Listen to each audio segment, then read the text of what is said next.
Hello विद्यार्थी मित्रांनो, यापूर्वीच्या लेक्चरमध्ये आपण अँग्युलर डिस्प्लेसमेंट बद्दल बोललो होतो. आज आपण लिनियर डिस्प्लेसमेंट आणि अँग्युलर डिस्प्लेसमेंट यांचं रिलेशन बघणार आहोत. खूप छान कन्सेप्ट आहे. या कन्सेप्टमध्ये आपण कशाचं रिलेशन बघणार आहोत?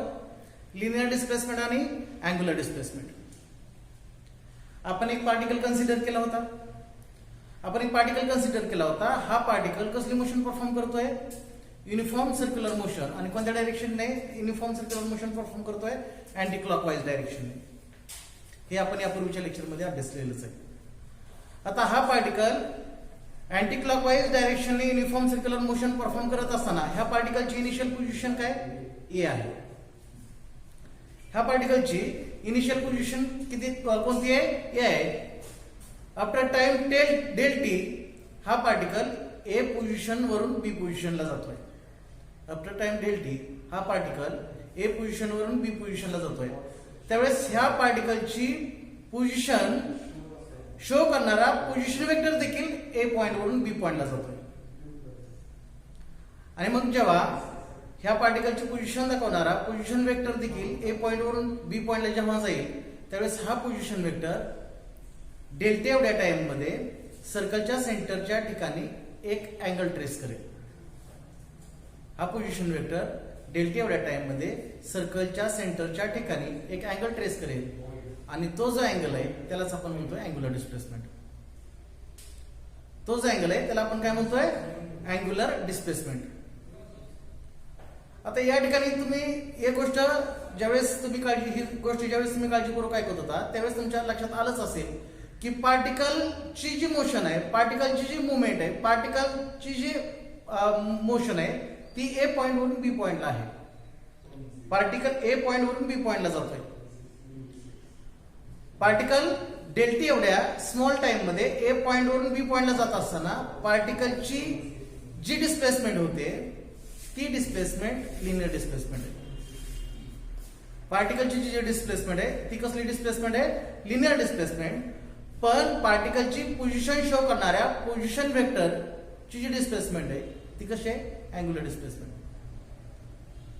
आणि म्हणून युनिफॉर्म सर्क्युलर मोशन परफॉर्म करणाऱ्या पार्टिकलसाठी आपल्याला त्या ठिकाणी किती डिस्प्लेसमेंट मिळत आहे? 2 डिस्प्लेसमेंट मिळत आहे.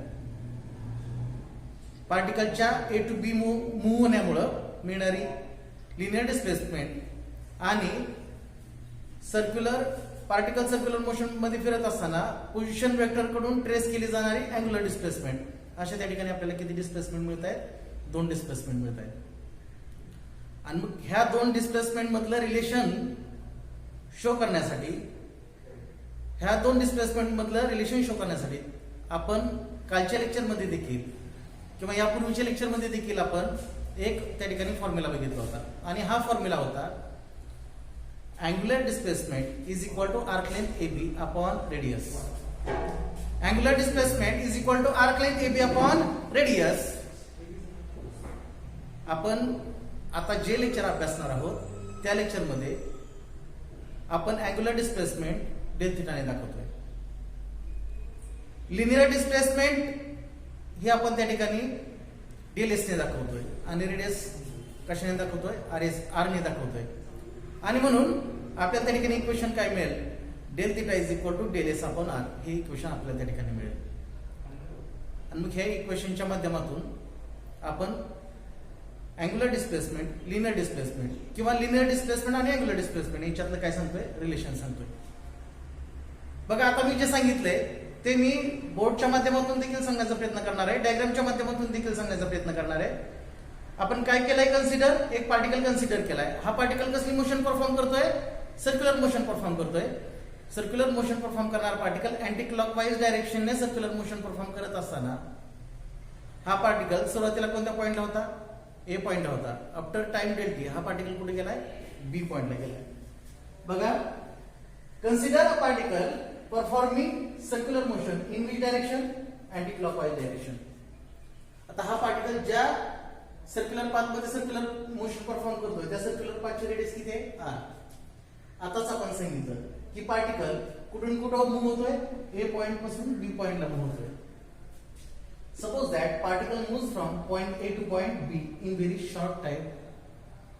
म्हणून पार्टिकल शॉर्ट टाइम मध्ये ए टू बी ह्या पॉइंटला मूव्ह होत असताना पार्टिकल डेल टी एवढ्या शॉर्ट टाइम मध्ये ए टू बी पॉइंटला मूव्ह होत असताना पार्टिकल कडनं कव्हर केलं जाणारे जे डिस्टन्स आहे ते डिस्टन्स म्हणजेच length of arc E B आहे. पार्टिकल ए टू बी पॉइंटला जात असताना पार्टिकल कडनं कव्हर केलं जाणारे डिस्टन्स म्हणजेच काय रे arc length of arc A B आणि हा length of arc A B किती आहे डेल एस आहे. हा length of arc A B किती आहे डेल एस आहे. आणि म्हणून आपण असं म्हणू शकतो की पार्टिकल कडून डेल टी एवढ्या टाइम मध्ये ट्रॅव्हल केलं जाणारे डिस्टन्स किती आहे डेल एस. आता तुम्हाला तर माहितीच आहे डेल टी कसा आहे खूप स्मॉल आहे. मग डेल टी जर खूप स्मॉल असेल तर डेल एस देखील कसा असणार आहे खूप स्मॉल असणार आहे. आणि म्हणून तेच आपण इथे लिहिण्याचा प्रयत्न केला. As the time del T is very small the length del S is also very small. आणि मग लेंथ डेल एस हा खूप स्मॉल आहे याचा अर्थ लेंथ डेल एस हा जवळजवळ काय स्ट्रेट लाईन आहे. लेंथ डेल एस हा जवळजवळ काय स्ट्रेट लाईन आहे. म्हणजे ए टू बी मूव्ह होणाऱ्या पार्टिकल कडनं ट्रॅव्हल केलं जाणारं जे डिस्टन्स आहे ए टू बी मूव्ह होणाऱ्या पार्टिकलची जी डिस्प्लेसमेंट आहे ती कसली डिस्प्लेसमेंट आहे लिनियर डिस्प्लेसमेंट आहे. ए टू बी मूव्ह होणाऱ्या पार्टिकलची जी डिस्प्लेसमेंट आहे ती कसली डिस्प्लेसमेंट आहे लिनियर डिस्प्लेसमेंट. आणि मग आपल्याला माहितीये ही लिनियर डिस्प्लेसमेंट आपण कशाने दाखवली डेल एस ने दाखवली. बघा पार्टिकलची अँग्युलर डिस्प्लेसमेंट आपण डेल थिटा ने दाखवली. पार्टिकलची लिनियर डिस्प्लेसमेंट आपण डेल एस ने दाखवली आणि रेडियस ही कशाने त्या ठिकाणी शो केली आर ने शो केलेली. आणि मला सांगा याच्या माध्यमातून आपण त्या पार्टिकलचं डेल टी एवढ्या टाइम मध्ये होणारे जे अँग्युलर डिस्प्लेसमेंट आहे त्या अँग्युलर डिस्प्लेसमेंट आपण सांगण्याचा प्रयत्न करतोय. आणि त्या अँग्युलर डिस्प्लेसमेंट सांगण्यासाठी आपण कालच सांगितलं होतं कोणता फॉर्म्युला बघितला होता angular displacement is equal to arc length A B upon radius. Angular displacement is equal to arc length A B upon radius. आता स्मॉल अँग्युलर डिस्प्लेसमेंट साठी स्मॉल अँग्युलर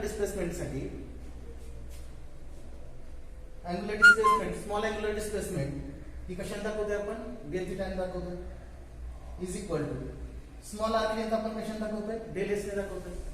आणि म्हणून स्मॉल अँग्युलर डिस्प्लेसमेंट साठी angular displacement del theta is equal to काय मिळालं आपल्याला del S upon radius साठी R. So del theta is equal to del S upon R. R या ठिकाणी डिवाइड आहे लेफ्ट हँड साइडला जाऊन ते मल्टिप्लाय होईल.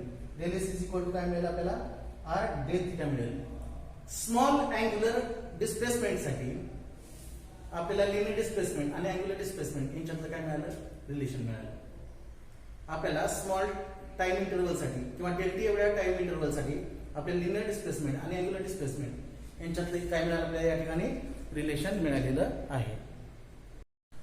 अशा प्रकारे आपण इन्स्टंटेनियस लिनियर डिस्प्लेसमेंट आणि इन्स्टंटेनियस अँग्युलर डिस्प्लेसमेंट यांच्यामधलं जे रिलेशन आहे ते रिलेशन बघण्याचा प्रयत्न केला. अर्थात आपण हे जे रिलेशन बघितलंय हे मॅग्निट्यूडच्या फॉर्म मधलं रिलेशन आहे. कोणत्या फॉर्म मधलं रिलेशन आहे मॅग्निट्यूडच्या फॉर्म मधलं रिलेशन आहे. आता आपण जसं इन्स्टंटेनियस लिनियर डिस्प्लेसमेंट आणि इन्स्टंटेनियस अँग्युलर डिस्प्लेसमेंट यांच्यामधील मॅग्निट्यूडच्या फॉर्म मधलं रिलेशन बघितलं तसंच आपण finite angular displacement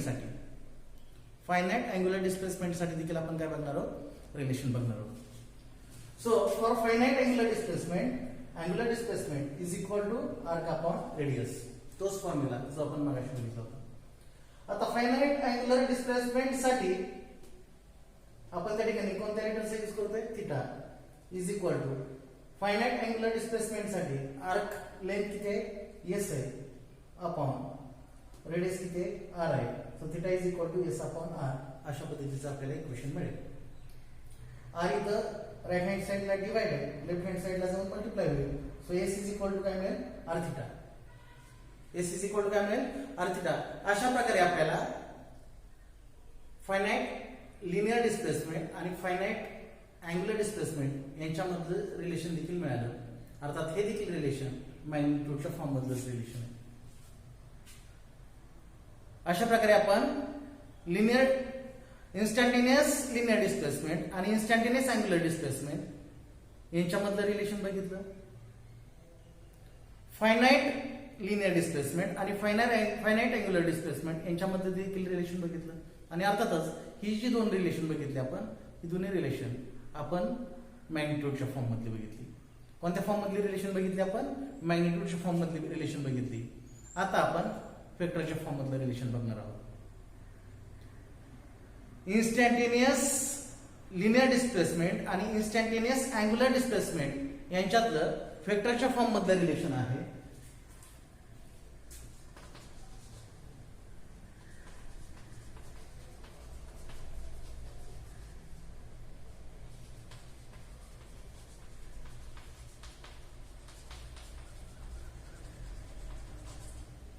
instantaneous linear displacement आणि इन्स्टंटेनियस अँग्युलर डिस्प्लेसमेंट यांच्यातलं वेक्टरच्या फॉर्म मधलं रिलेशन आहे.